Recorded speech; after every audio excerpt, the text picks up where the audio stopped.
to take the most unexplainable photo in history. This is 5-year-old Elizabeth, and this is her father Jim, who instructed her to sit down so that way he could take a picture of her in her brand new dress. He took a total of 3 pictures while his wife and his other daughter stood right beside him. When the photos were developed, Jim found on the second photo there's a large humanoid figure standing behind him that resembles a spacesuit. The couple came out and said, "We were in an empty field, there was no sort of bystanders, and I think we would have known if somebody was standing behind our daughter." Jim had the photo examined by Kodak Lab, and they said the anomaly in the picture is original negative, which means this thing behind her is physically present there, like it's real. This picture was taken in 19...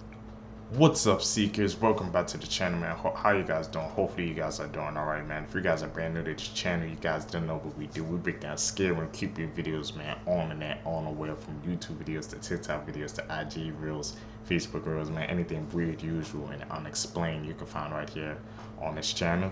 Like I said, when I thank the seekers, man, who's been tapping in with us, man, subscribe to the channel, hitting that like button, hitting that post notification bell, that helps us grow the seekers. So I greatly appreciate that, man. Like I said, let's grow this community into something special. Found this video for you guys today. Let's do what we do best. Seek the truth. People who killed animals reacting to their sentence. This is Alicia Concholi, and she burned a raccoon alive. And the most messed up part is she recorded the entire thing. I don't recommend watching the video at all because it is very disturbing, but what I'm about to show you is Alicia reacting to the sentence that she got for committing this awful and inhumane crime. And the first video is of this raccoon, and I know you describe it as some nuisance or menacing animal, and all you see is this little raccoon face looking up at the screen. And when humans deliberately make animals suffer, there is a justifiable cause for concern. You sealed your own fate when it came to how the public will forever perceive you. You will not be allowed to own or possess any pets. You will need to surrender those within the next 30 days at this point. Oh, well, I'll tell you that. Your sentence is 45 days in the Sarasota County Jail. However, if you successfully perform 45 days on the Sheriff's Work Offender Program and complete that, I was going to make you do it in 180 days, and they can't coordinate that, so it's 315 according to their math. If you fail to complete that, you will automatically be arrested and sentenced without any further hearings. Some chilling updates in the... Like, how could you do... Like, she did that to the freaking raccoon seekers, man. She had freaking pets at home. Like, I don't understand how you could do that. Like, come on, man. Seekers people, we gotta be better. She had freaking pets at home, but she still committed the act. And the fact that she freaking recorded it too just shows you, man, like, it's cause for concern when people do stuff like that, seekers. Be aware. Idaho murders. Police are scouring for bushes as they believe the killer may have been actually watching them and stalking them beforehand. Plus, they don't know what this person is capable of. As it's come to light, a dog was filleted and skinned only weeks before. Investigators have been seen looking through bushes near the residences as part of a probe into whether he actually hid and spied on them beforehand. The search has coincided with a really unsettling revelation that an elderly couple's dog only 3 miles away was slaughtered by being filleted and skinned. Now, police haven't linked the two cases as there's no evidence to tie them together, although it has raised some serious eyebrows amongst residents with concerns that someone may have tried it on a dog before they moved on to the attack. So far, over 640 tips have been received, 90 interviews have been conducted, yet they have no suspect, no murder weapon, and no compelling leads, just some really eerie coincidences. Authorities are asking all local residences and businesses to please, if they have it, give their CCTV over from 3 a.m. to 6 a.m. in hope of finding some more concrete evidence. That case still has freaking twisted turn seekers, man. I guess that was a new update. I didn't know they freaking... It's like I said, before they moved on to the freaking humans, they tried it on the freaking dog. Like, what the hell, man? This world we live in, seekers. Freaking shocks me, bro. Every single day, man. Every single time I watch these videos with you guys. So there was more footage, man, that they had to find, like I said, seekers. They sort of to bring them to justice, man. They got all those tips, but they still couldn't find anything. We're gonna have to stay up to date with that story, seekers. Hey. Yeah, call it like I said.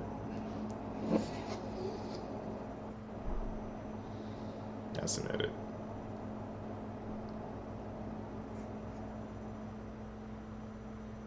And sing this little song. Run, rabbit, run, rabbit, run, run.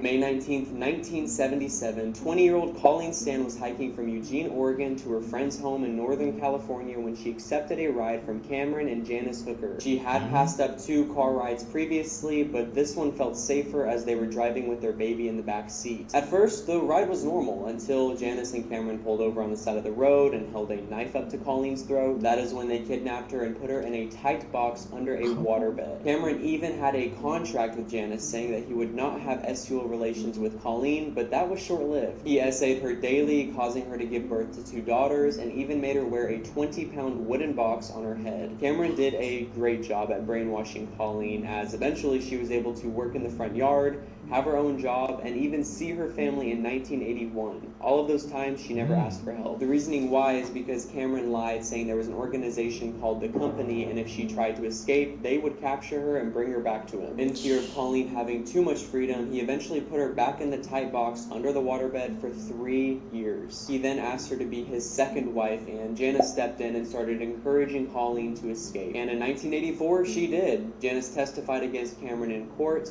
He received 104 years in prison. He was going to be released in 2023, though it was pushed back to 2030. Thank God. You will not believe that. The hell? Seekers, I can't. That freaking case, man.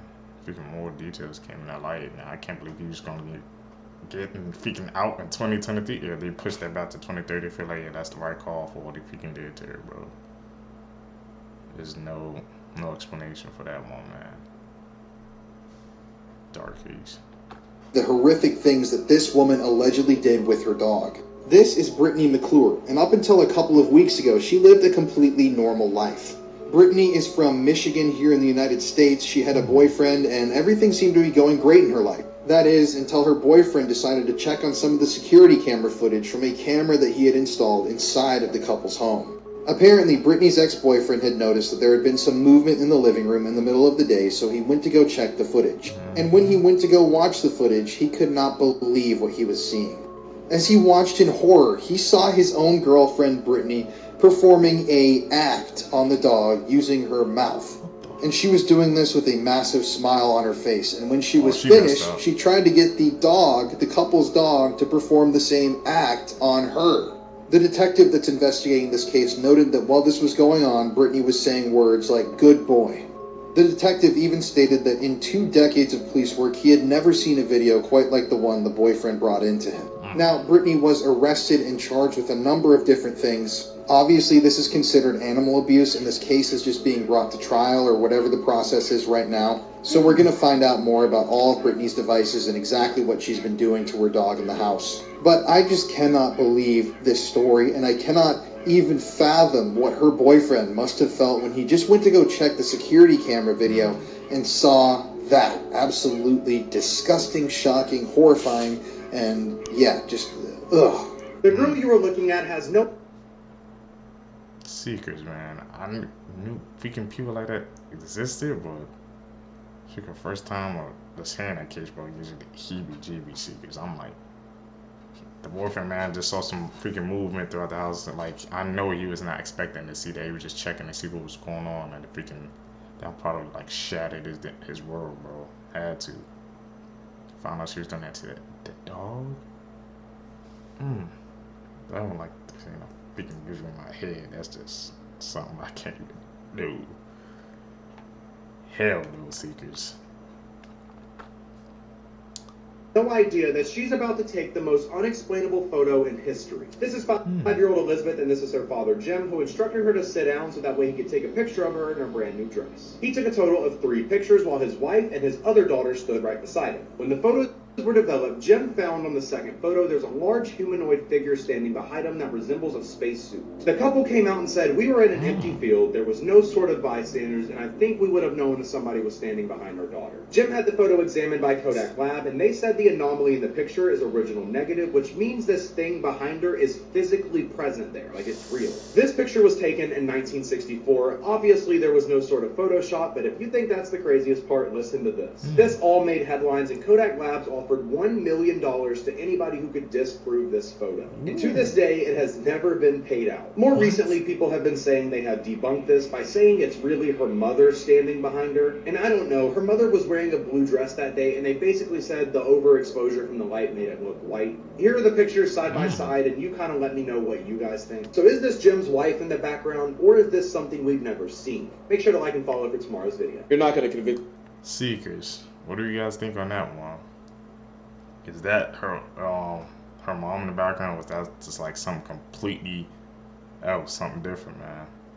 Because I seen that in a couple of videos I'm watching with the fellow Seekers, man, about like how people take pictures and it captures something in the background, but people, they always want to disprove it and stuff like that. But like you said, they was giving out $1 million to disprove it, and it still hasn't been solved to this day.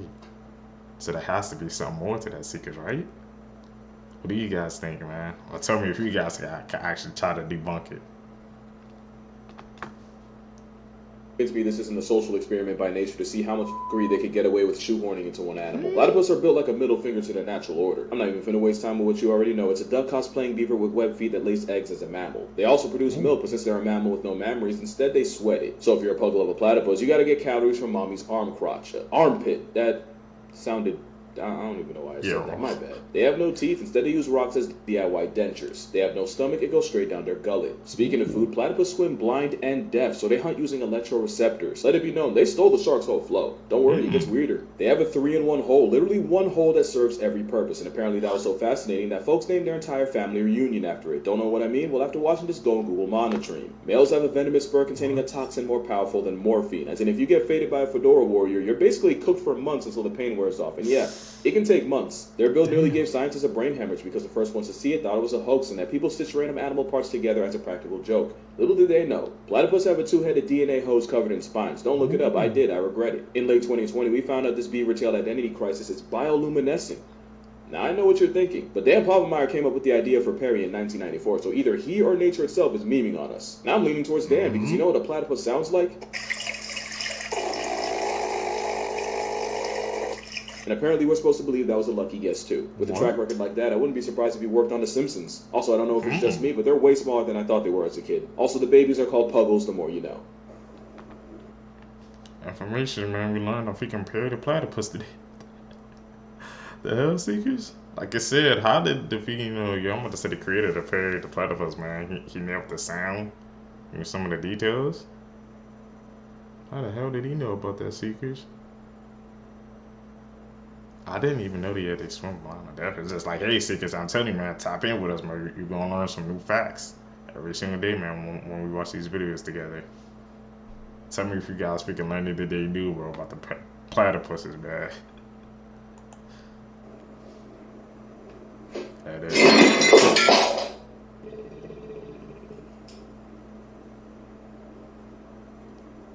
Clearly an edit.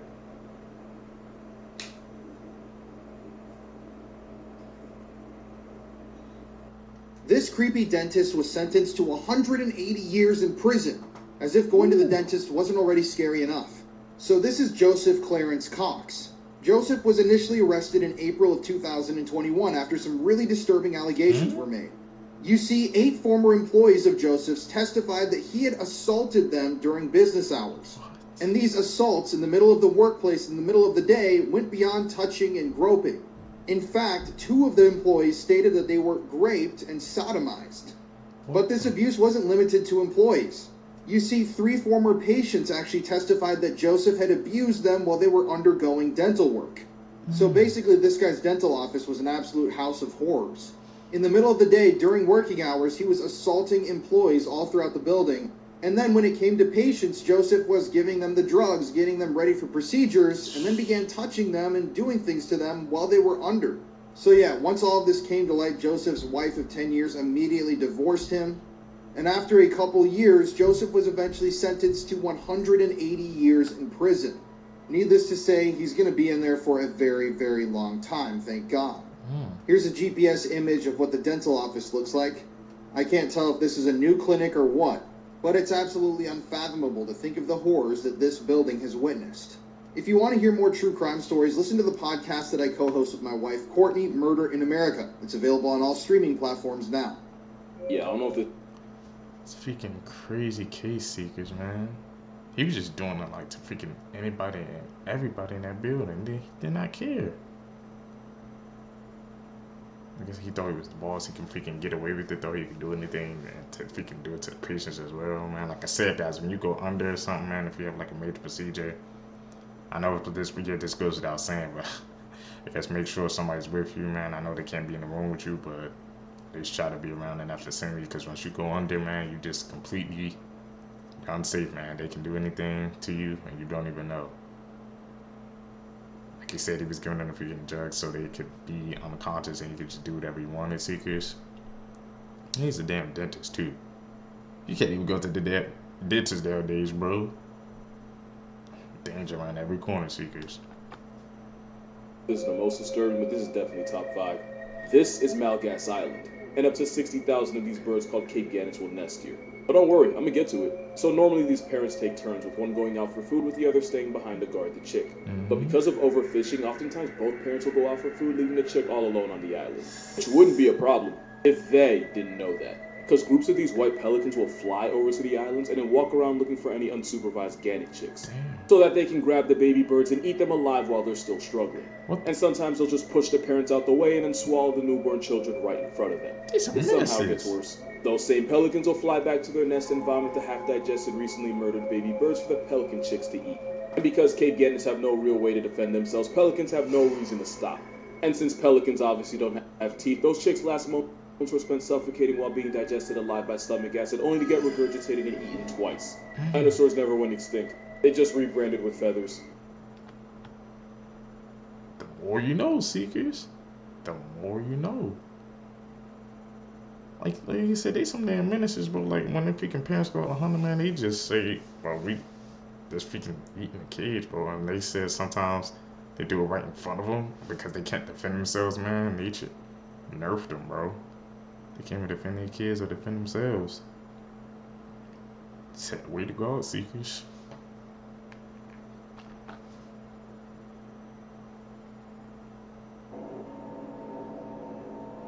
Edit. Seen that a couple of times. That's an edit.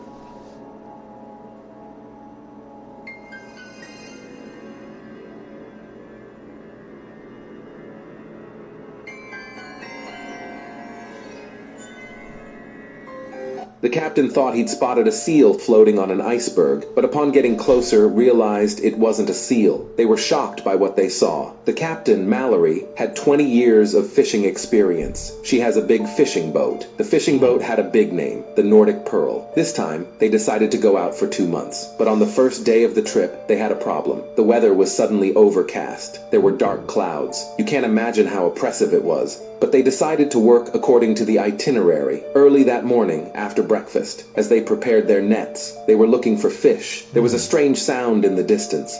It was very far away. The captain, Mallory, looked to where the sound was coming from. It seemed to be an iceberg floating on the surface. He's never heard anything like it before. He suspects it might be a seal, but he can't see the seal. Driven by curiosity, he decides to bring the ship closer to see what it is. As the ship nears, one of the crew screams. The mood on the ship changed in an instant. There's an outcry that it's definitely not a seal. You won't believe what they saw. Follow me to part 2. Disclaimer. Damn, bro, these part 2s always get us, Seekers, man. I'm gonna find it for you guys, bro, because I know that's annoying, man. Y'all guys want to finish out the story. Same as me, Seekers, man. We in the same boat. Gotta get these part 2s out for you guys. Damn, always are the best ones, too, bro.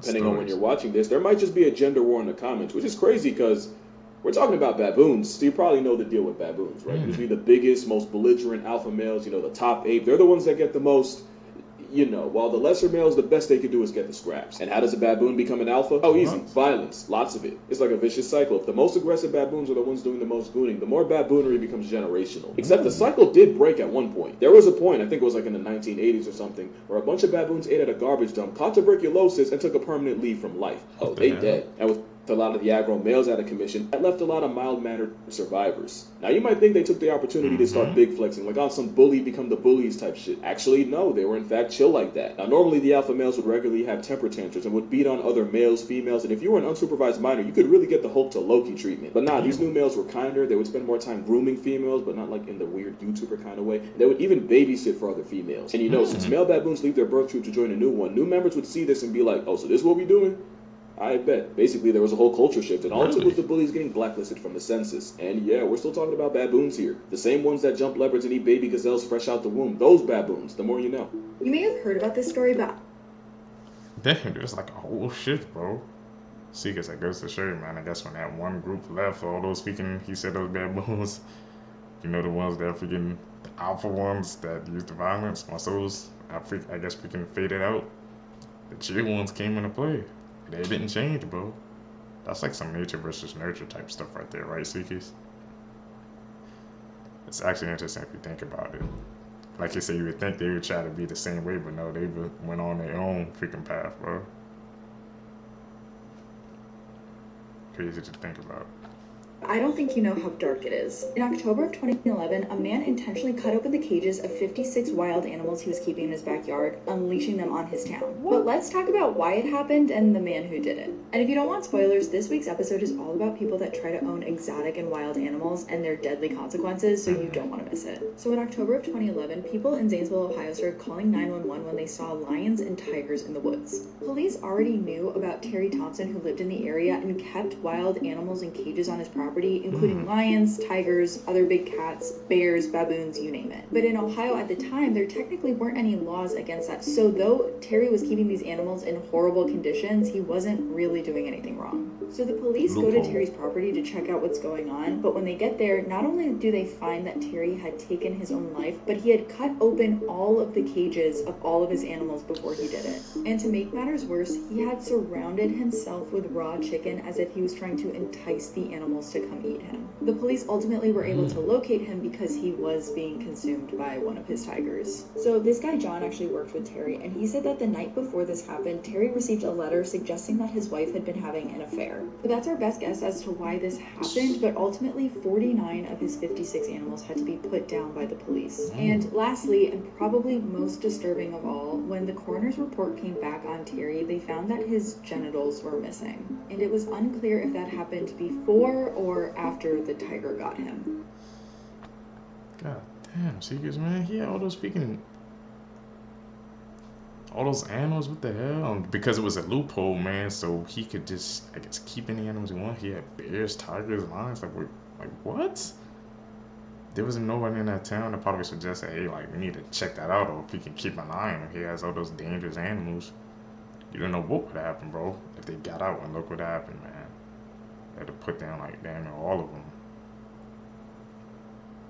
Crazy world, Seekers, man. You would think, bro, like that would probably be in like every freaking. You would think there would be laws in freaking everywhere, bro, that says you can't possess those type of animals, but yeah, some places don't. That's actually crazy.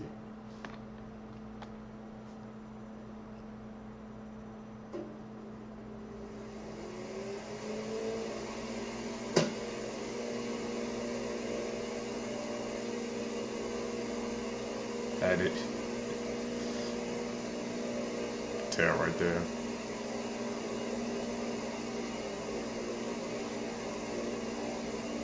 This is the Joe family tiger attack, one of the worst animal attacks caught on camera explained.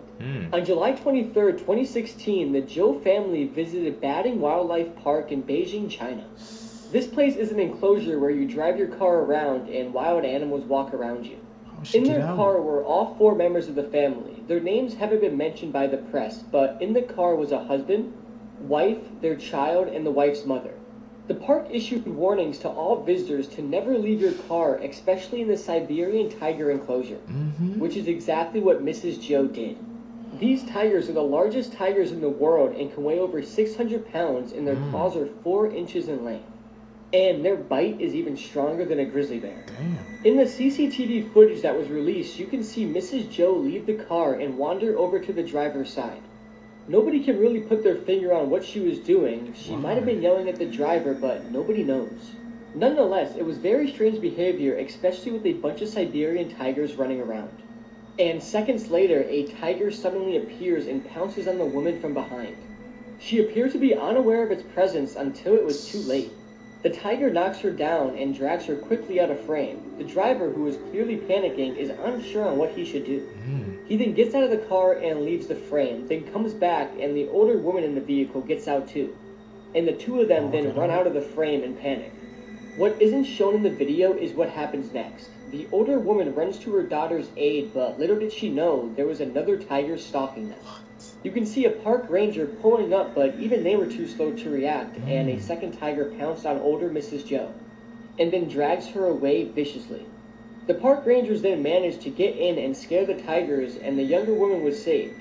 She sustained horrific injuries, but luckily she did survive.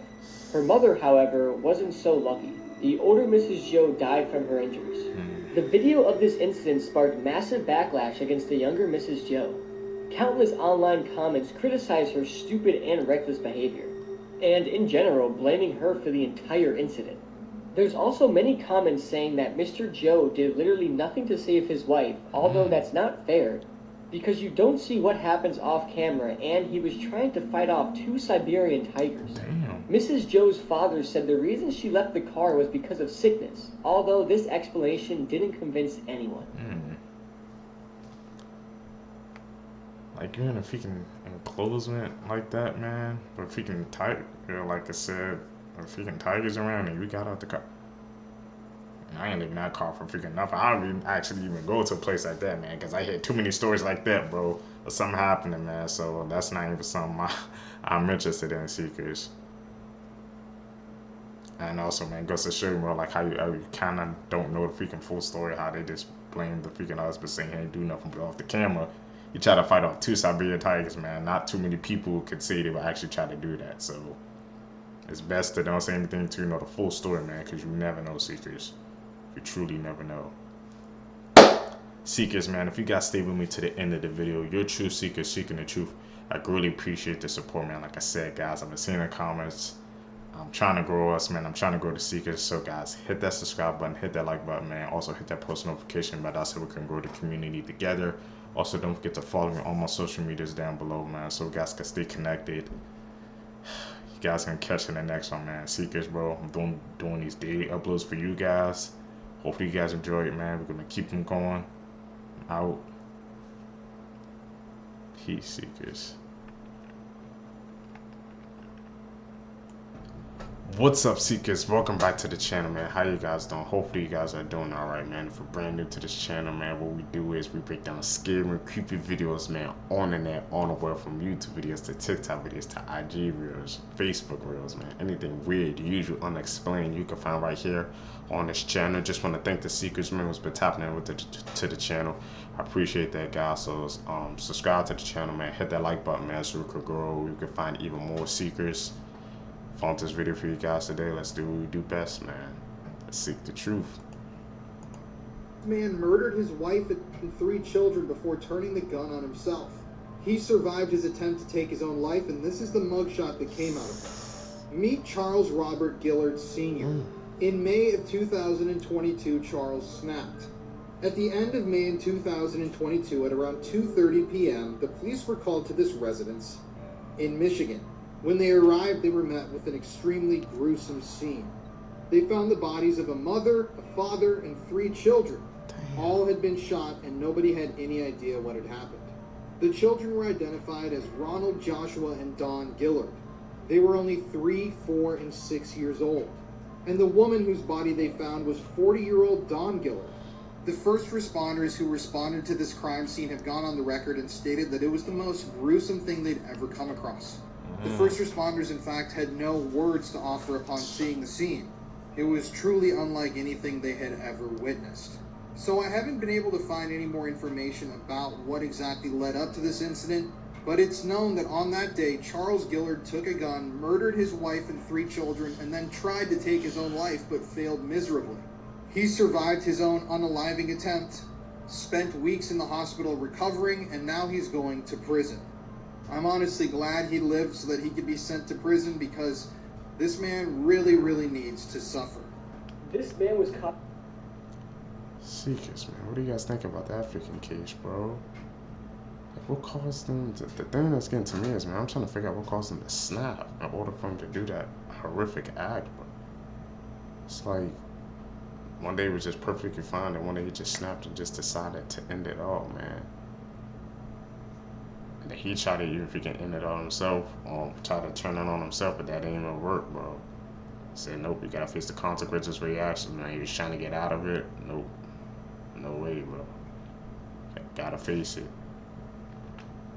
Gruesome case, man. Caught on camera murdering his wife, and he only got 10 years in prison. Carrie Birmingham, who was 60 years old, shot his wife Patricia Birmingham, who was 48 years old. He shot her 3 times outside their home in Spring, Texas, and the couple had been arguing for about 30 minutes after Carrie allegedly discovered the affair his wife was having. This incident was captured on video by his wife Patricia, and in the disturbing video, Carrie can be seen walking in the driveway with a bathrobe on and a shotgun in his hand. Carrie can also be heard telling his wife, quote, "Okay, bye. You're going to meet Jesus. I hope it was worth it," end quote, before shooting her 3 times and killing her. Whatever you do, don't look up the video. It honestly is pretty disturbing, and I wouldn't recommend watching it. After doing this, Carrie was arrested and charged with murder, being held on a $200,000 bond, and recently in 2024, Carrie Birmingham pleaded guilty to the murder, but claimed he shot his wife in the heat of the moment. And despite the jury being all females, the woman sentenced Carrie to 10 years in prison, with parole eligibility in 5 years. Now I'm going to play a short clip from the video showing Carrie talking to Patricia before he shot her dead. Video? I'll pull it. A man doesn't pull it. Okay. Alright, goodbye, Bruce. I'll see you later. You doing me too. This poor 9-year-old. Like, man, listen, I know we saw the video, but I didn't know that he freaking shot her 3 times and he still got away with it, man.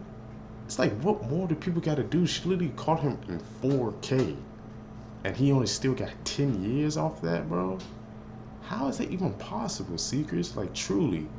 I'm gonna need somebody in the comments down below, man, to explain that to me, bro. Like, she literally caught him in 4K, recorded the whole thing, and he still only got 10 years. It's like the freaking justice system, bro. Sometimes it's good, sometimes it's not, bro. It's never like it can truly be balanced. There was an all-female jury too, and he still got freaking 10 years. It was like everything was stacked against him, and he just beat all the odds. It's mind-blowing, Seekers. Girl constantly heard noises in her head for years until doctors made a terrifying discovery that will shock you. This is the story of Leah, a 9-year-old child with an adorable little face. She hears non-stop scratching in her head, as if someone was scratching inside her head. At first, everyone thought she was making it up, that she had too much imagination, that maybe she had seen a horror movie at a friend's house. But Leah insisted, "Mom, it scratches all the time." Her mother, worried about her little girl, takes her to the doctor, then another one, and then another one. Each time it's the same old story, she might just need some rest, it might be psychological. But medications, naps, nothing works. Leah is still haunted by this noise. Then one day, when her mother is at her wit's end, she hears about Dr. Joy, a rare and unusual specialist. He examines Leah, and boom, he discovers the craziest thing he's ever seen. Do you want to know? I'll tell you everything, but not right away. Comment strange story for part 2. Serial killer facts that will haunt your nightmares. Part 4.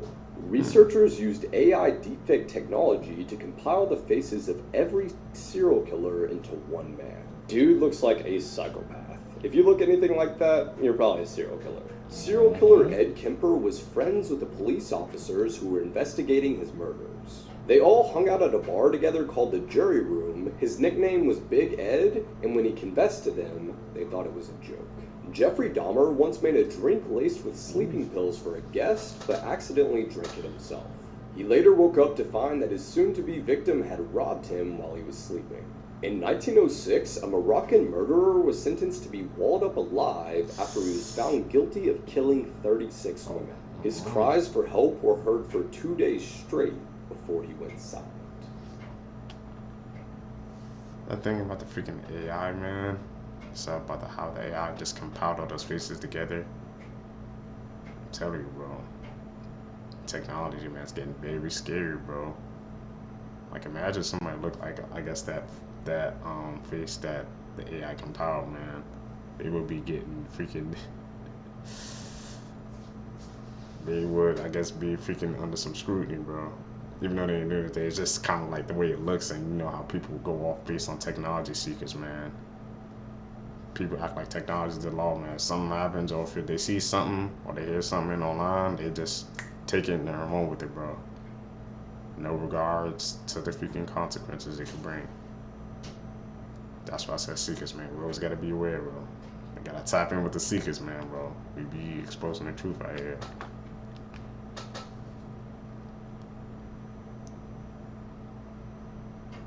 This guy.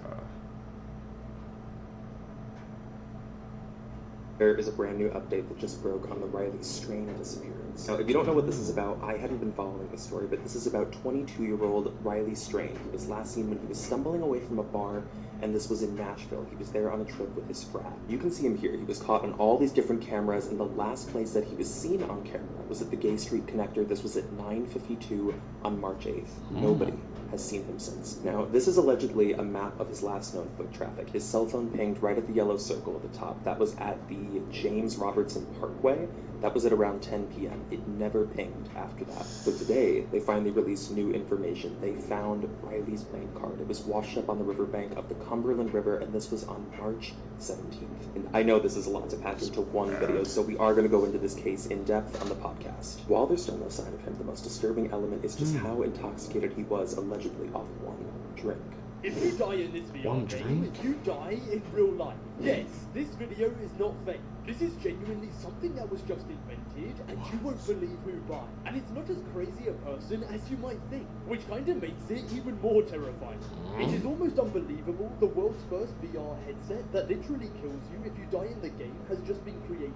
And just quickly, TikTok are now showing you your lookalike on the app. Just tap share copy more, and if you've got one, it will come up. The man who invented it, Palmer Luckey, is a leader in VR, a government contractor, and the creator of Meta's Oculus headset. So this is the real deal. The headset is hooked up to 3 explosive charge modules that sit above the screen. The charges are aimed directly at the user's forebrain, and should they go off, would obliterate the head of the user. He said he created it because only the threat of serious consequences can make the game feel real to you and every other person in the game. He even says that he wants to work on an anti-tampering model that cannot be removed or destroyed. So if you decide to put it on, there is no going back.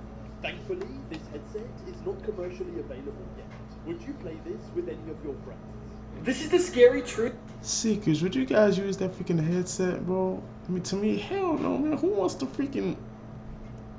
But that's the virtual reality. It's not supposed to be freaking real, man. It's like they're taking that freaking concept and they spinning it.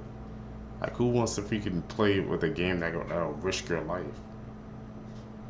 Like I said, and he trying to make it for a way where, like, you can't take it off, man, where it could be, like, truly real. Like, oh, so if something about to happen, man, you can't take it off. You just gonna have to just say, that's it. I'm telling you, man, Seekers, bro, this technology, this stuff, man, it's getting dangerous. Tell me down below, guys, would you guys play that VR freaking with that VR headset? You're gonna have to stay up to date with that one, bro. Truth about iPhones. iPhones actually listen to everything that you say, and it's pretty creepy. This is why if you're ever talking about something with your friends, then suddenly whatever you were talking about comes up on your timeline hours later, well, that's because your iPhone is listening to you. Next, your iPhone tracks you everywhere you go. This is how the iPhone knows how long it takes to get to places from where you are. If you want proof, go to your settings and then hit privacy, then click location services at the top, and it will most likely say on. It's pretty creepy that they can hear and track everything we do, and I mean everything, because who doesn't have their phone on them nowadays? Seekers, but I haven't noticed that a couple of times, man. Like sometimes you mention something, bro, and then on your phone, and sometimes like it just pop up, or you trying to type something in Google, it just pops up. I'm like, and I've been noticing that a couple of times, bro. So now it's nice to know that I wasn't going freaking crazy, man. You know, I got a freaking iPhone too as well, so they freaking watching the hair and everything I'm doing. I'm about to turn that location during off, bro. You can't track me, Seekers, bro. I'm trying to be unplugged, man. Seekers, man, tell me down below if you guys got an iPhone, bro. Tell me, guys, if you guys check your settings, man. Turn your location, I guess, services off so they can stop tracking you.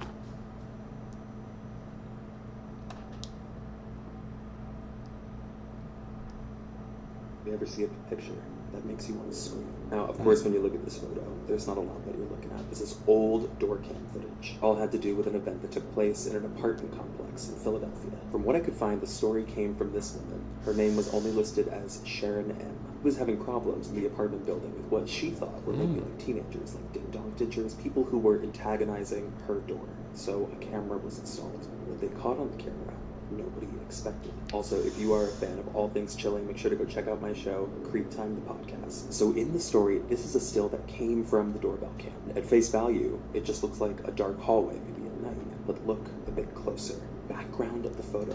There is a man standing there in a suit. It was never a teenager, it was never a prank, it was whoever this was. If you get even closer, you realize he's wearing a mask. Crazy serial killer facts that will make you scream. Part 3. Jeffrey Dahmer gave the people in his apartment building sandwiches that had been made from his victims' flesh.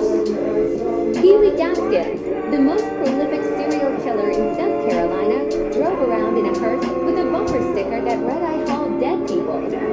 He told people that he needed it to take the bodies of people he killed to his private cemetery. Insane facts, Seekers.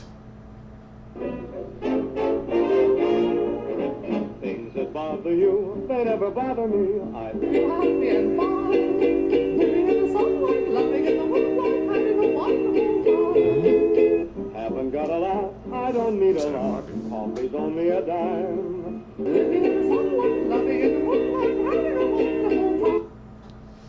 Seekers, I wonder if those speaking of those homes that got, I guess, you know, demolished because of the acts that they did. I'm gonna have to check that out, man. That's kind of, I think it's maybe like a nature versus, you know, nurture argument. The way they were brought up, did that make them turn out how they were, or it could have been something else. I'll have to check that out, see if those houses are still up. He kept receiving twisted texts from his girlfriend, but how could that be possible if she was missing? The disappearance of Carrie Barber tells a story about how Dave receives text messages from his girlfriend Carrie even though she's missing. No one knew for 3 years that someone was pretending to be Carrie. I'm partnering with Lifetime's Right From the Headlines to get you excited about their true crime films. To find out what happens next, make sure to check out Lifetime's Right From the Headlines, The Disappearance of Carrie Barber at mylifetime.com/watchripped. Seekers, should we check that out? There are ways to survive an encounter with Keith Lee. To the untrained eye, Keith Lee may seem like an ordinary humanoid food critic, but the only thing critical about him is the damage he'll dole out upon you if you invoke his wrath. So if you're unlucky enough to encounter this cryptid, you're going to need to know how to survive. The first rule you'll need to follow is to never assume you're safe, no matter the circumstances.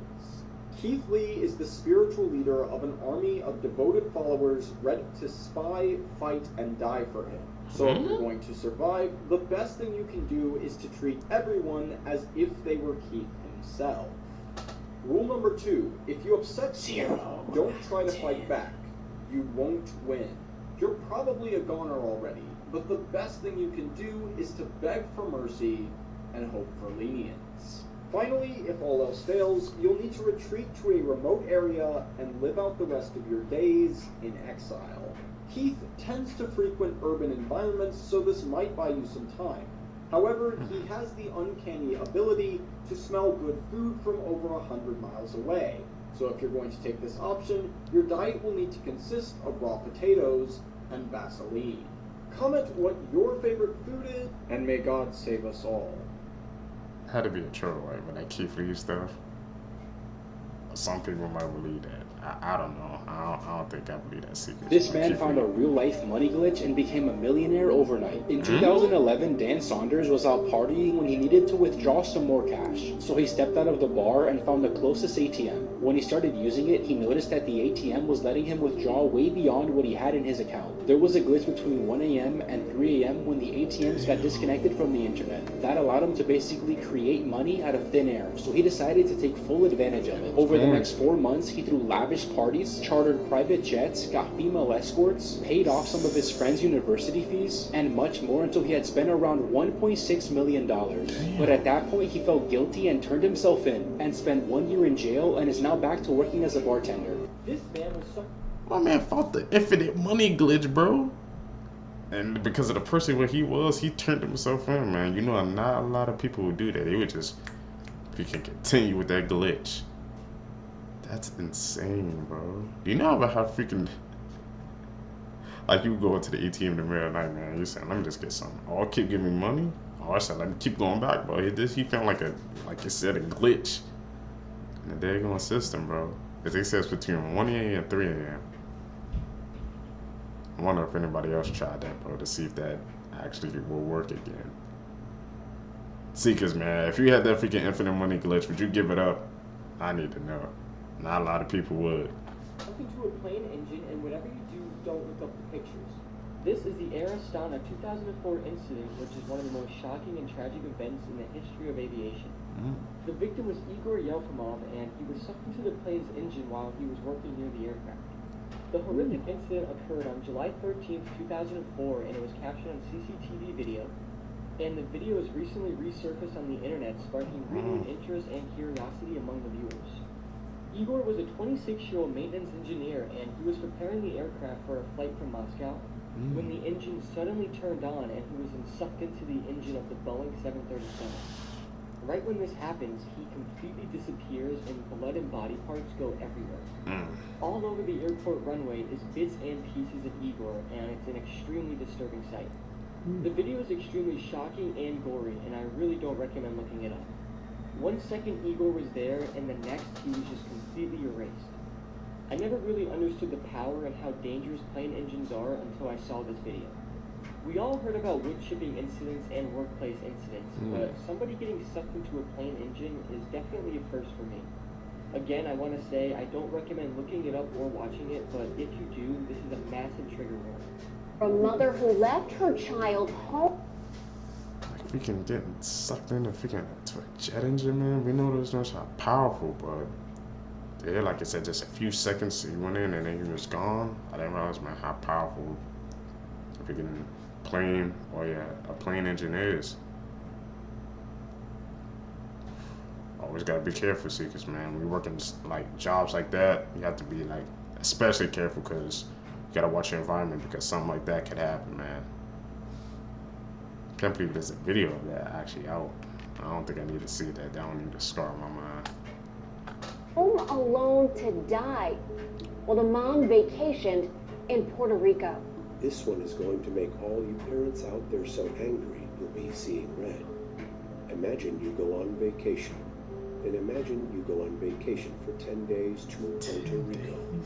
Now, imagine that you left your 16-month-old daughter at home, alone, in a crib, with no food and no water for those 10 days. Animals take care of their infants better.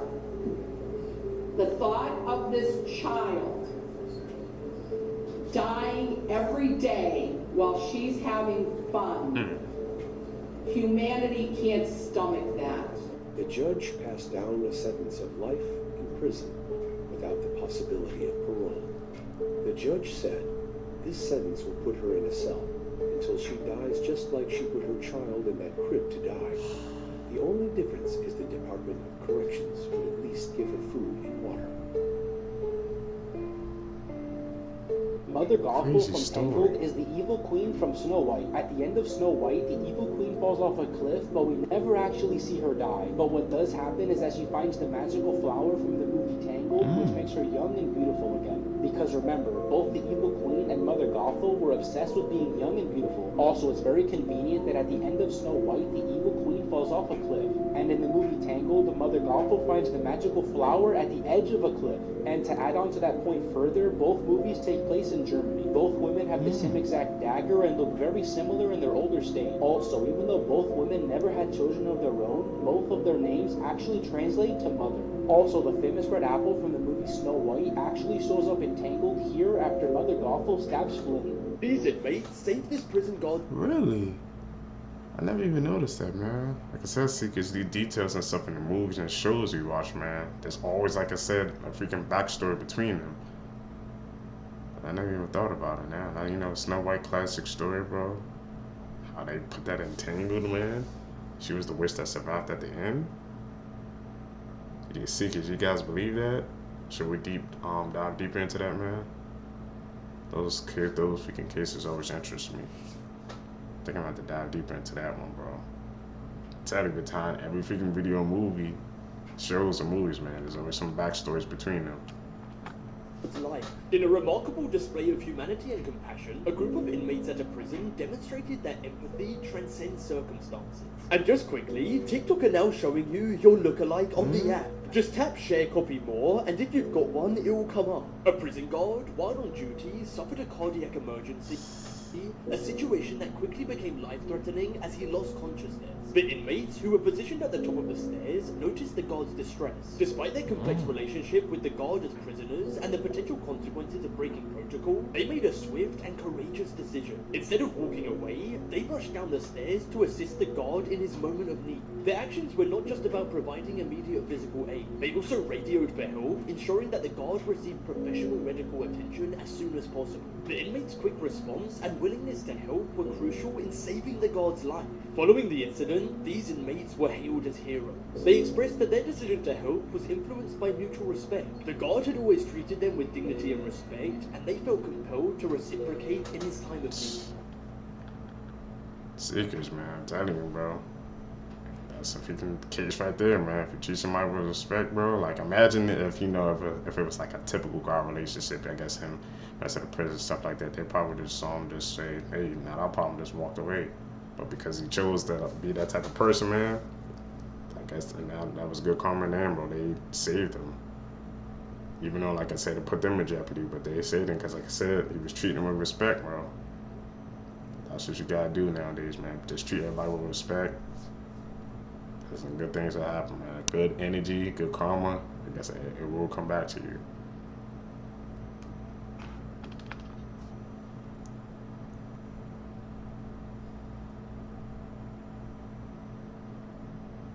Terrifying games you don't want to play, part 51. The White Man Ritual. The rules for this game were first discovered etched into the side of a cave along with the remains of several humanoid specimens. There is no way of telling exactly how old it is, but it is considered to be extremely dangerous, so proceed with caution. To play this game, you will need to acquire the following items: a single white candlestick, a bag of marbles or small stones, and a bucket of white paint. You will also need to recruit another player, and it is recommended that you solicit the help of an adversary or stranger for this role, since the loser will be punished severely, and you don't want that to be a friend or family member. Once you have completed these tasks, the gameplay can begin. First, you and your opponent will need to draw white X's on every entranceway to the playing space you have selected, while saying the words, "The game is beginning, we need a referee, white man come and see," with each drawing. Next, you will need to light your candle and distribute 4 stones or marbles to each player. It is crucial that you do not use artificial lighting, as it hurts the white man and will cause him to go into a violent frenzy against both players. If you have completed all of the steps correctly up until this point, you will feel a gust of wind in the room indicating the arrival of the white man.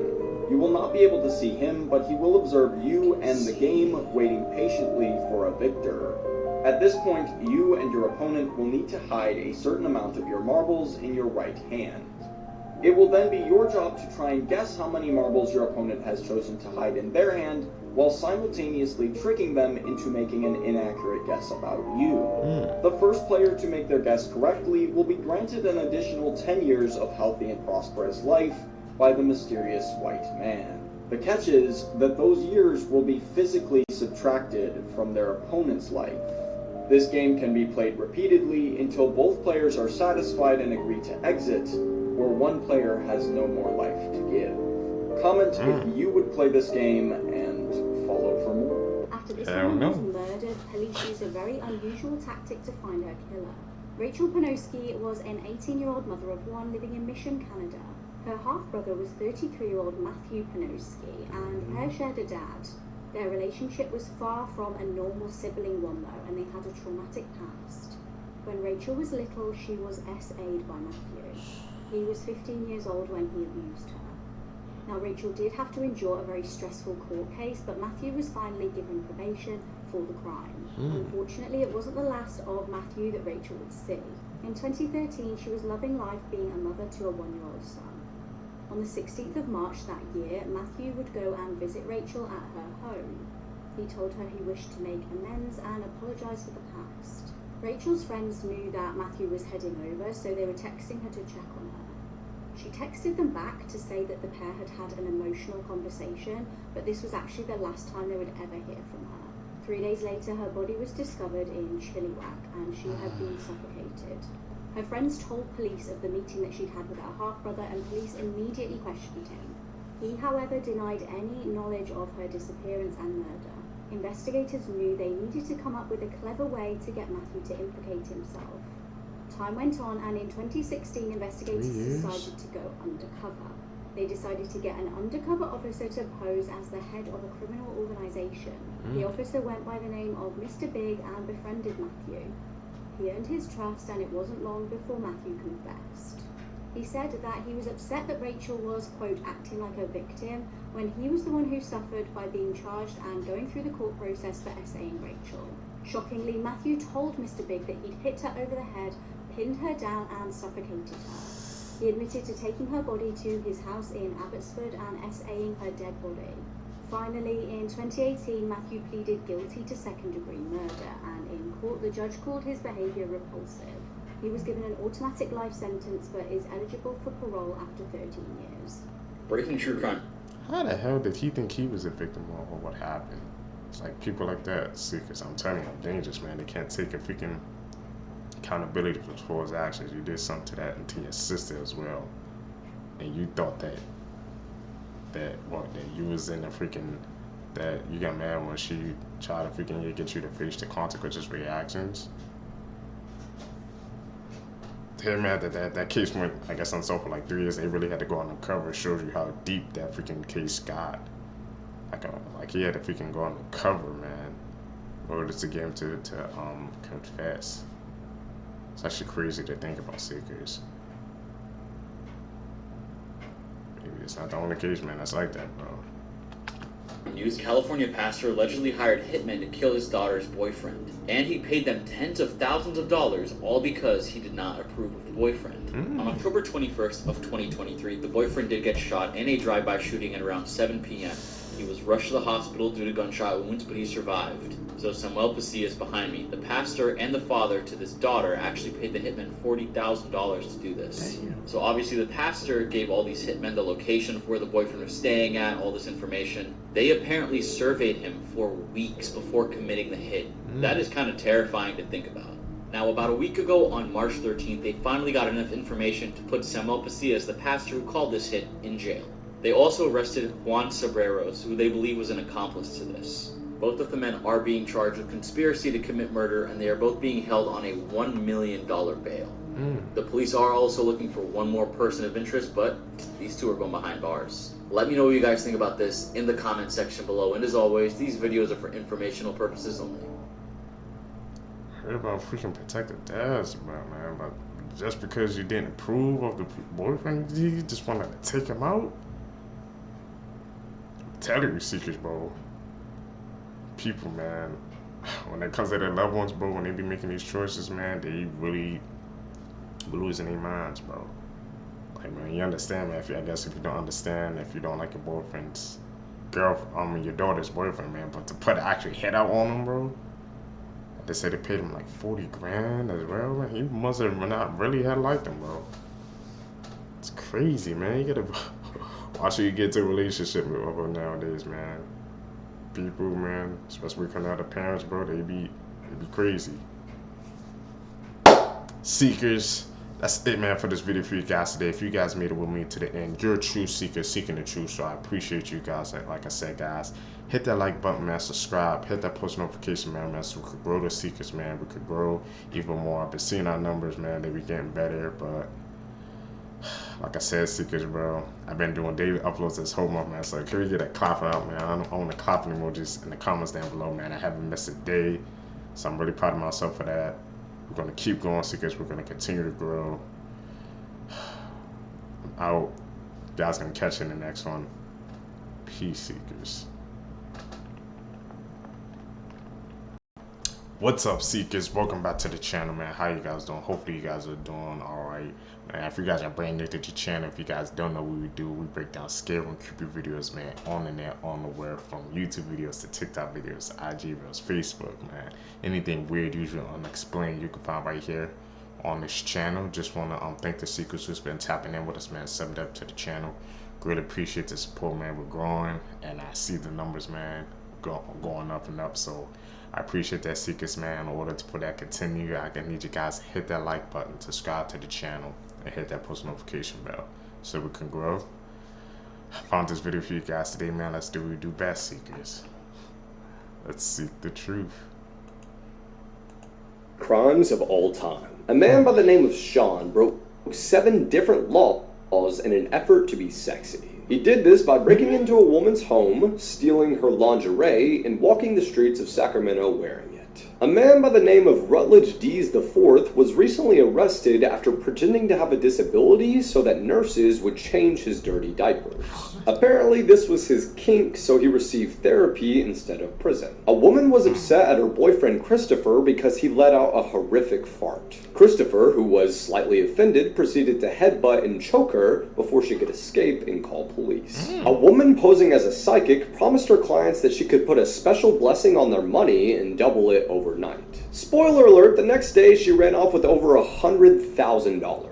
A woman from Michigan has been described as feral after biting off another woman's ear. Why, you may ask? Well, she believed that she was a werewolf and the other woman was a vampire. When 20-year-old Mary Collins disappears, her whole family immediately fears the worst. Now, Mary had plans to meet up with her former boyfriend and high school friend, Lavi Pham. He's also meeting his new girlfriend, Kelly Lavery. You can see them all pictured in this video that he posted to Facebook. So when Mary goes missing, her family checks her social media, and what they discover is that these two, they've been bullying her online. They've left her cruel messages saying no one likes her and other really mean things. Now, by this point, the police have been notified of her disappearance, but Mia, Mary's grandmother, is convinced that she's still in Levy's apartment. The police actually do a search of his apartment and they find nothing. And so they don't really push forward with the case. So it turns out that this guy, James Solorano, was present at the time of Mary's disappearance. And he boasted to a friend exactly what the trio had done to her. I won't show all of it because it's horrifying, but they stabbed her 133 times. They put a leash around her neck and tortured her. When she eventually passed away, they covered her body in detergent and cinnamon to mask the smell. They then rolled her up in plastic and stuffed her in a mattress. James actually told his friend they were planning to incinerate that mattress as soon as they got the opportunity to do so. Now that friend was rightfully horrified. He immediately went to the police and told them what happened. They did another search of Levy's apartment, and this time they ripped open the mattress. Just as they were told, there they found the body of 20-year-old Mary Collins. Her family were completely devastated. Now, all 3 were arrested. Their ringleader, Kelly Lavery, took a plea deal and was sentenced to 20 to 30 years in prison. For more Simonson crime stories, you can hit that plus button. A boy went... Seekers, man, that freaking is just a tragic story, man. And it goes to show you, man, once again, about law enforcement. Like, how they searched his apartment the first time and they didn't find nothing, man. But it took the second time and them having, like, evidence of knowing where to go to freaking to find her. Like, what the hell, man? What? Something if you can police department these days, man. We don't have to even get into that, but that just goes to show you, man, like, details matter, Seekers. Like, even the smallest, minute detail, man, if you go over, if you miss it, you just dismiss it. It's nothing major. No, it could be something major, man. One thing could throw off the entire case, Seekers. Own chilling story, man. Missing and came back as a new child. What happened next will give you chills. In 1912, 4-year-old Bobby Dunbar disappeared whilst on holiday with his family. His parents were completely distraught and searched for him everywhere. Eventually, the local and state police got involved, and a massive manhunt to find Bobby was launched. It would be nearly 8 months later before the police would find a young boy matching Bobby's description. This boy was found with an older man named William Cantwell. William said that this kid is not Bobby. This kid is the son of his sister. William and his sister even went to court to try and prove that. But when the Dunbar family took one look at this kid, they told the police it was definitely Bobby. Even the court sided with the Dunbar family. Now here's the truly sinister part. 100 years later, the family, wanting to put an end to all this talk, did a DNA test. Turns out that kid was not Bobby Dunbar. William Cantwell and his sister were correct. To this day, no one knows what happened to Bobby. The darkest conspiracy. Seekers, man, just imagine, man, like a family just coming up and just say, oh no, that's my kid, and you're like, no, that's my sister's kid. What are you talking about? And they go to court trying to prove everything, and they still side with the other family. You lost your freaking nephew, bro, over a family just saying, oh yeah, just like claiming him. They're like, no, that's him. It's like 100 years later, man, for that family to get justice, man. Tell you, man, like I said, it may take freaking months, days, weeks, years, but the truth, bro, it's the Seekers. It always seems like the truth, man, wants to come out. Like that's something you can't bury, man. The truth will always come out. Keep that in mind, Seekers, going forward in your lives. Theories. The Teletubbies theory. The theory says that the show is inspired by historic events that happened in a Bulgarian mental facility. Each Teletubby is inspired by a kid that was experimented on. Lala was based on a child who had a facial disfigurement and had to smile all the time. Tinky Winky was based on a deaf child who was tied to a fence outside and suffered frostbite. Dipsy was inspired by a child who was constantly sick and ended up lying in his own puke. And Poe was based on a child who fell into fire, which is recognizable why his color is red. Court documents for Idaho suspect Brian. Seekers, what do you guys think on that Teletubby theory, bro? Like I said, man, these videos we watching, man, the more and more we found out, man, how our childhood shows they're not what we think they were, bro. If you truly go behind the background, you gotta see it's like some dark history behind it, man. Kids shows, TV shows, adult movies, anything, man. It's like these, man, there's always like a hidden message behind it. You just have to know how to find the secrets. Now I heard that Teletubby theory a couple of times, man. So should we dive into that, man? I want to know.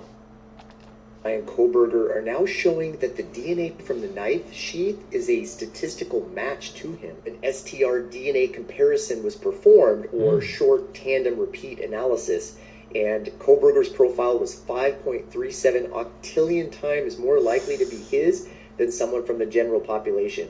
I didn't know octillion was a number, but it's apparently a 1 followed by 27 zeros. Ooh. That was my bad. Octillion, what the hell? I was playing the game, and I got put down the phone. Okay. That was my bad. What? No. It's only me home. Okay, so this was just an accident. You called 911. Did you say you killed 2 people or something like that? Rainbow 16. I had my headset on. Okay, how old are you? 17. You're 17. Do you have a driver's license or no? No. Okay. But now the police. Where's your parents at? Where? Okay. Playing a Do you want me game. to talk to your mom? Yeah. You're not in any trouble.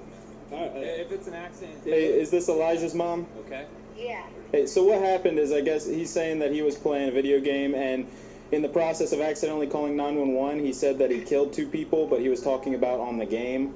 So we thought that there was a double murder, so we showed up to your house with a bunch of us. That's why we're here talking to your son, okay? So there's nothing to be worried about, okay? We're just trying to, we're just doing our due diligence here, trying to figure everything out and make sure that everybody's okay, because we have to do that when we get a 911 call. Remember when Tara... Seekers, man, that could have ended very badly for him, bro. Like, you freaking butt out the police like that, saying that, man, they could have went in like freaking guns blazing, man. He is truly lucky. You gotta watch what you say, man. You know, even like I said, you know, you playing freaking, you said Rainbow Six Siege or Call of Duty, man, you know, the things people be saying a lot, man. Like, if they truly said that in front of like a couch press or something, they probably would think something like that was going down, because you guys know how those lobbies get, bro. If you haven't, then trust me, stay out of those lobbies. They get wicked out there, Seekers. Terrifier 2 made people pass out and throw up in theaters? Well, get ready, because Terrifier 3 was just officially confirmed and it's going to be even bloodier. I have no idea how they're going to top the bedroom scene, but I'm excited to find out. Allegedly, the actors for Art the Clown and Sienna are both returning, so I feel like this means Terrifier 3 will be continuing the story from right after Terrifier 2. One of the producers said they'll have a bigger budget intended on giving filmmakers more creative freedom, and let them be as wild as they can be. And all jokes aside, we're going for that Oscar this year. Can you imagine if Terrifier 3 wins an Oscar? I'll be updating you guys with anything I find out, so follow for more. This is the sickening case of the killer house party. It was summer 2011 in Florida. Tyler Hadley had been telling his friends that his parents were out of town. On the afternoon of July the 16th, Tyler posted on his Facebook, "Party at my crib tonight, maybe." He followed this up at 8 p.m. by posting, "Party at my house, hit me up." A friend Ashley asked, "What if your parents come home?" "They won't," he replied, "trust me." Partygoers reported that Tyler seemed very anxious at the party, but it was hard to tell whether this was just nerves or substances. During the evening, there was reportedly 60 people at the party. People were smoking inside, smashing bottles, and just generally trashing the place. In the weeks prior to this party, Tyler had apparently made a sick comment to one of his friends. He said he wanted to kill his parents and have a big party after. He said nobody has ever done that before, kill their parents and then have a party with the body still in the house. Sounds right there. The evening went on and eventually people started leaving. As Tyler's friend Mark Andrews was leaving the party, Tyler said he had something he wanted to say to him. He said, "Dude, I did some things. I might go to prison. I might go away for life. I don't know, dude. I'm freaking out right now." Mark told him, "Don't be telling me that sort of thing. I don't need to know." It transpired that Tyler's relationship with his parents had become strained, and at one point as a punishment they'd taken his phone off him. In a sick plot of revenge, after Tyler's parents returned home from work that day, he took their phones off them and locked the dog in the closet. Shortly before 5 p.m, Tyler reportedly took 3 pills and then stood behind his mum, Mary Jo, while she worked on the computer. Sickeningly, he then attacked her with a hammer. As his dad ran to see what was happening, Tyler then attacked his dad with a hammer too. He then dragged their bodies to the master bedroom. He then funded the party that he hosted at the house with his dead parents' credit cards. Apparently several partygoers had noticed a bad smell in the house that evening. It's reported that Tyler actually told several of his friends that evening what he had done. One of the friends decided to report this to police after the party. Tyler was sentenced to life in prison, and in 2015 the family home was demolished. Seekers, we gotta truly think about that. Like, only one person out of all the 7, man, had stepped up and told the truth. The other guy, like you said earlier in the story, he said, "I don't even want to know." He said, "Don't tell me nothing. I don't need to know." Damn, bro. He did that to his own mother, man. Just had a party. Like, what the hell was going through his mind? He did act like that and just threw a party in his house acting like it was nothing. That's pretty like the signs right there. He told his friend what he wanted to do earlier, and I guess they didn't freaking pick up on that or take anything by when he said that, man.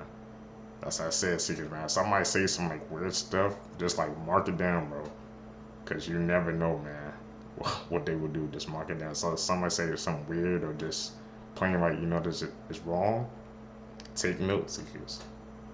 Happened a couple of times to me, actually.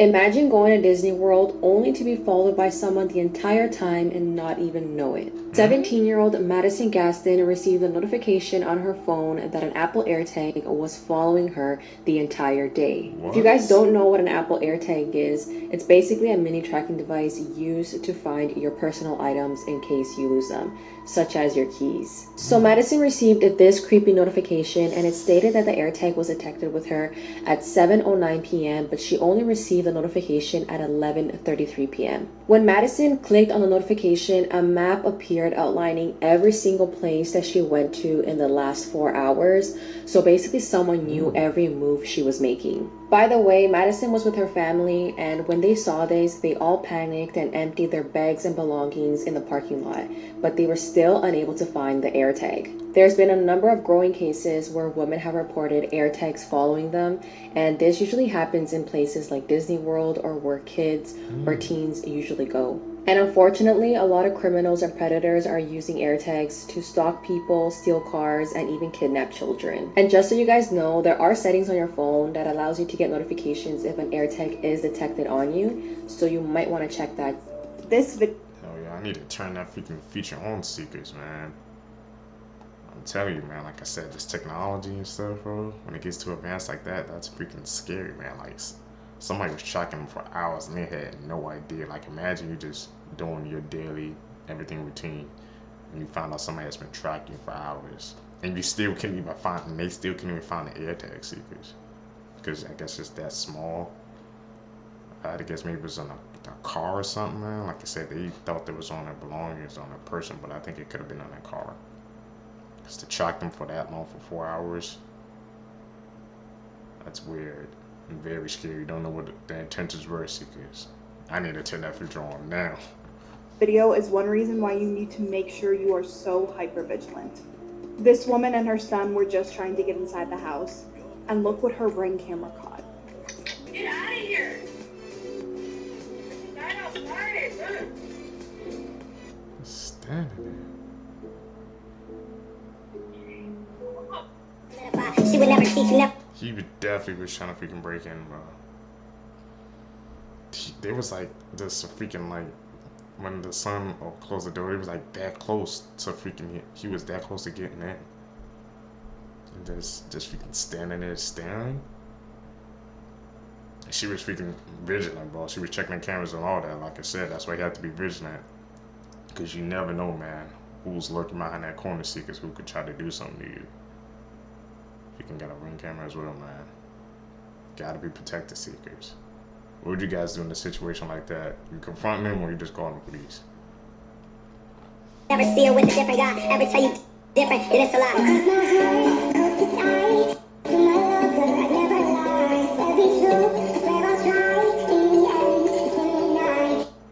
This boy killed his neighbour for TikTok fame and got away with it. When he was 16, Zachary Latham's mum passed away and he went to live with his grandparents. He'd been known to cause trouble and had several assaults on his record, and when he moved areas, this didn't change. He posted regularly on his TikTok about his love for cars, but he started to make enemies in his new area due to his reckless driving. William Durham, a 51-year-old corrections officer, was Zachary's neighbour.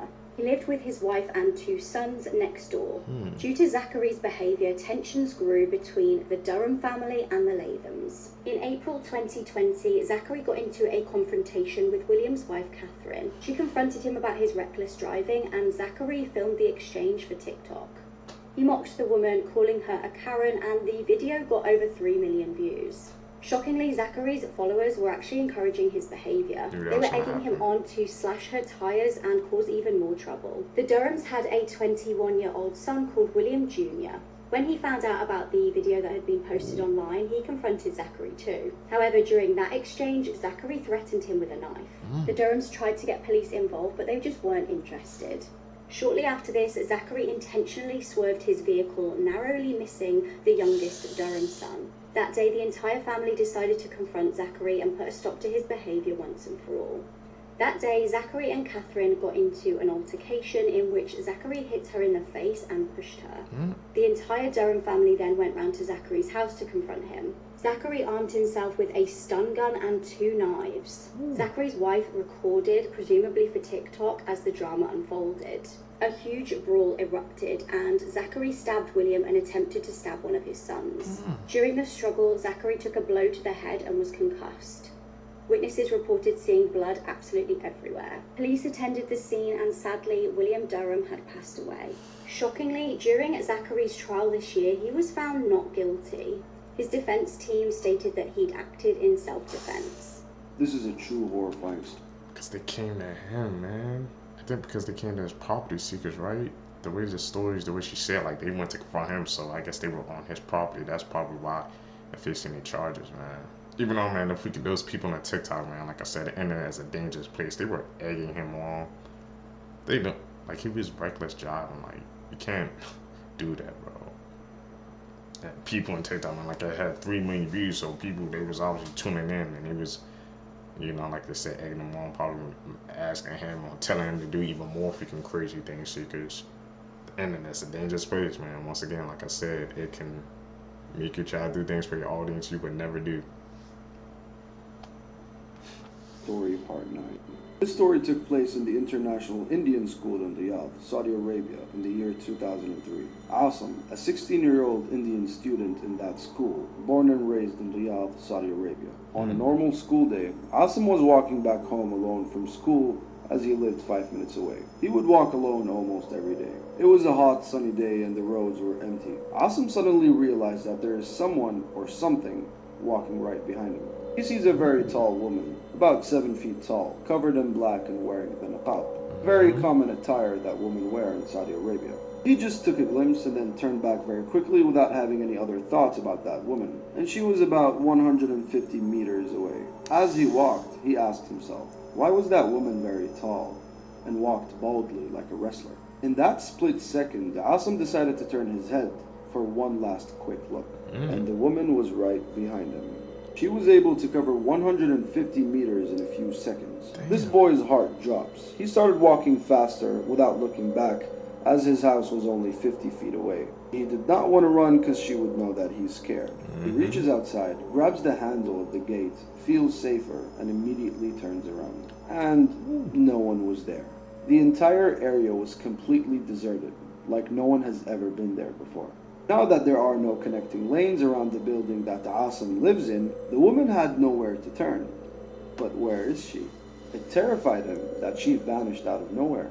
Given the fact that she also followed him 100 meters plus in a few seconds, he just froze and stood there in shock for a whole minute after what just happened.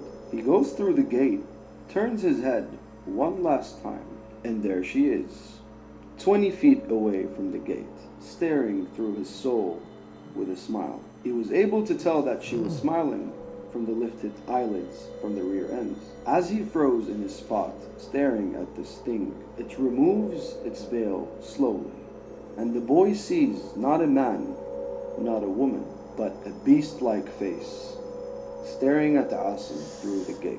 After this incident, Asim never walked to school alone for weeks.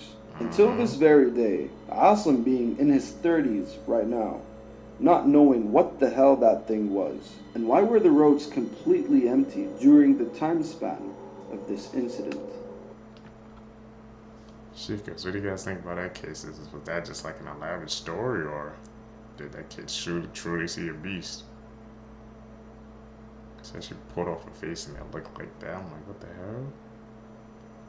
Maybe it's that young, walk home from school anyway. That's just already like a red flag. To me, if you're that young, I don't think you should be walking home from school, because like anything could happen. Seekers, what do you guys think? Is that cap or fact, man? I need to know. Should we investigate this story even more? Did she beg you to stop? Did you hear her lungs gargling with blood? Or did you see it in her face when she realized she could no longer breathe due to her collapsed lungs? What were her last words? Did you stay to watch her die? Or did you leave her there in agonizing pain as you ran away? Now a lot of people have been tagging me in this video, so I'm here to explain the backstory to this whole thing. The girl you see here is named Tristy Bailey, who on Mother's Day was found brutally stabbed and slashed to death. Now, Tristy was one of 5 children of Stacy and Forrest Bailey. She lived in Florida and attended Patriot Oaks Academy, where she was a cheerleader. On May 9th, 2021, Tristan's parents reported her missing after her mother came back home and didn't find her in her room. The neighborhood came together to try and find Tristan, but failed. That's when the police got involved, where they found Tristan's body stabbed 114 times.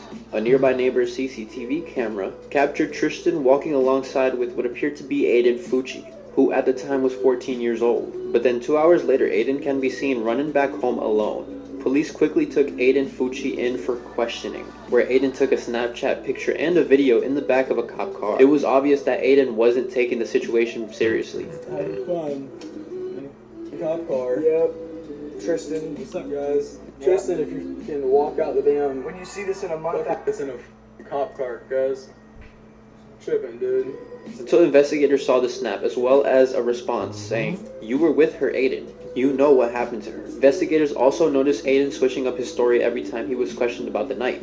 After constant interrogation, Aiden finally confessed to being with Bailey that night, and that they were both heading to a friend's house. On their way back, however, Aiden says that they both got into an argument, and he pushed Bailey, and Bailey struck her head on a rock on the way down. But investigators found a pocket knife with the tip missing, the same weapon that was used to stab Bailey 114 times. This weapon also belonged to Aiden. They also investigated Aiden's home, where they found blood-stained clothes and blood-stained shoes. It was concluded that Aiden lured Bailey out of her house, as they were neighbors, then brought her to a secluded area where he stabbed her 114 times, all over her body. Nobody knows why Aiden killed Tristan. It's being stated that Aiden had no motive to kill Bailey, as his peers say that he always fantasized about killing somebody.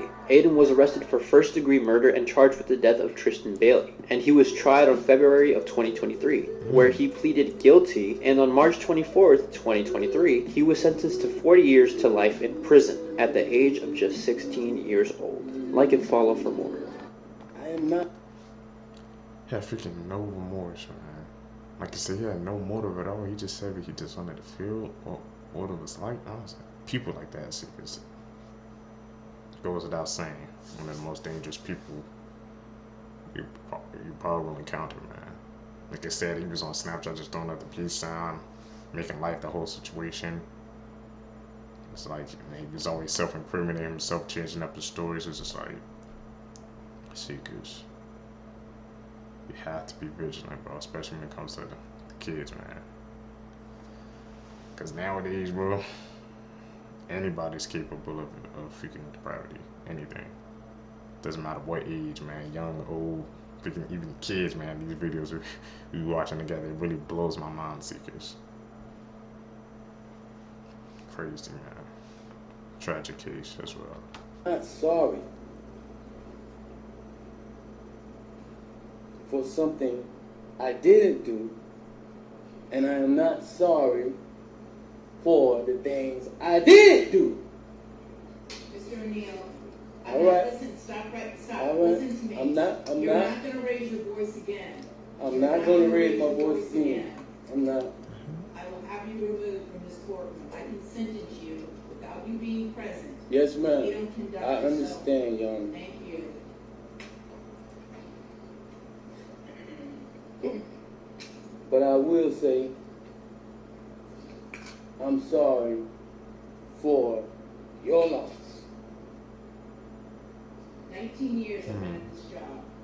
I've seen human beings killed at the hands of others in every way imaginable. You name it, I've seen. Shootings, stabbings, drownings, suffocatings, blown apart by cars in DUI manslaughter cases. Horrible things. This is the worst case I've ever seen as far as the facts go.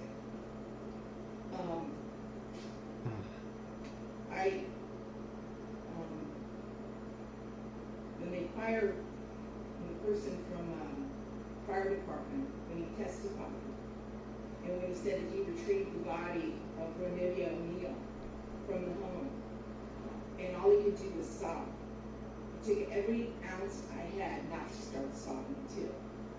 Because there is no way any person with any feeling could have witnessed or seen the photos of what occurred that night and not be haunted for the rest of your life. I I know I will be. For the rest of my life, I'll be haunted by what I saw as far as the evidence and just the abject cruelty of it all. The abject cruelty. And I was aware, because I reviewed a lot of the discovery ahead of time, as you well know, did a lot of the camera inspection of a lot of documents. And I was aware there was some evidence, at least, that when you needed to recover from your gunshot wound, that neither your parents nor your Aisha, Ms. Robinson, would let you come recover at their home. I don't know if it's true or not. Okay, I'm not going to get into a dispute. I'm just mentioning there was some evidence referencing that in the records. And all I can think about, because I knew that Miss Barron was not with you romantically at the time. And I knew that she just, out of the goodness of her heart, let you come stay with her. And it is beyond tragic that that critical decision ended in so much horror for her and for her children. It is unspeakably cruel what happened as a result of that one decision. The way that Ms. Barron died was horrific, and that 911 call, which captured truly all of it. You've heard, and everyone who's heard that 911 call, heard a death scream. If anybody ever wants to know what it sounds like before a human being dies, knowing that their death is imminent, that's exactly what it is. That was a death scream. You don't see it, it's true. But what happened to little Ronivia and to little Ronnie, but I'm going to focus on Ronivia, because she was special. And you can tell Miss Barron had done everything she could to create a beautiful home for her family. I noticed that the Ronivia's bedroom, before you set it on fire, you could tell she tried so hard to make her feel like a princess. Kenyatta did everything she could. And I noticed too in the kitchen, on the refrigerator, she put up magnets that said faith, love, family, hope. And then you know what else happened at the refrigerator during that night? It got splattered with blood all over it due to what happened. Little Ronivia, she couldn't scream, she couldn't run away, and she witnessed what you did to her mother as far as shooting her mother in the arm with the gunshot. She knew. And the horror that that child suffered. And she already had a life where she was born with challenges regarding her physical and her mental disabilities. But the pain and suffering that she suffered that night at your hands, unspeakable, absolutely unspeakable. And at the moment, that first time you struck her with that hatchet, and little Ronnie testified that all he could see was tears coming out of his sister's face. At that moment, that child knew she was being betrayed in the cruelest, most tragic and sorrowful way that a child could ever be betrayed. She was being betrayed by her parent, the one person that should be there to protect their children and love them and keep them from harm. And that was the last thing that child felt before she passed on from this earth. He doesn't care. Utter, cruel betrayal to her. She was feeling emotion at the judge. Just given what she was explaining that case, man, he truly didn't care. He just like, when she was just going, breaking the case down, not play by play, but just breaking it down, what he was doing. Yeah, freaking no remorse, man. Ronnie O'Neal. The most disturbing case we've ever heard, Seekers. It's just freaking tragic, man, that we live in a world like this.